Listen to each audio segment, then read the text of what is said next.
Darating din pala si Mardon. Ay! Naku, anong gagawin ko? Ay, ewan! Mga anak! Magsipunta na kayo dito.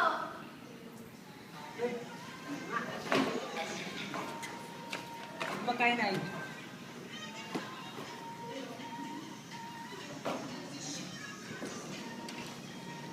Kuya. Kuya. Anak! Kamusta ka? Ano nangyari sa'yo? Okay na ba?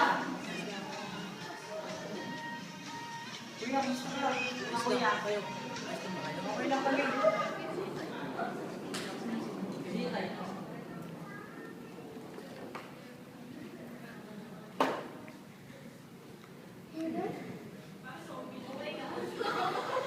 Buti nila, nandito ka na. Anong ginagawa mo rito?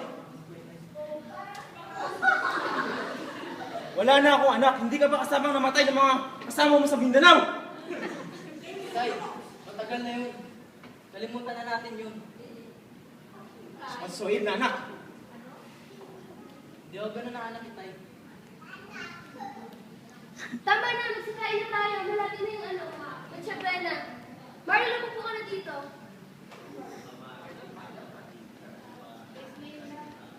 Itong anak mo na to, gusto ko siyang maging polis katulad ko. Pero anong ginawa niya? Naging rebelde! Kasama ng mga taga-Mindanao! Nakalaban ko! Hindi ko sila tinuturing na rebelde. Tinuturing sila ng mga tao. Para sa akin, patay ka na. Tama na tayo. Ay, hindi ako kami nagsunod-sunuran sa'yo. Ayoko na sumunod sa'yo, Tay. Tama naman si Mark eh. Tingnan mo kung ano gusto ko. Isa ka ba? Tingnan mo kung ano gusto ko. Masuhin kayo anak! Tama na yan, Tay!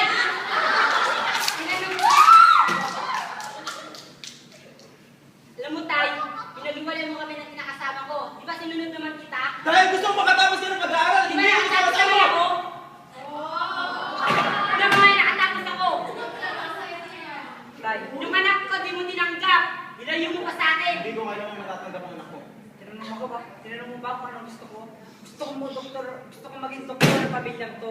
Magiging PMA ka! Ayoko maging pioneer. Sayot sa gusto mo. Di kami susunod sa'yo.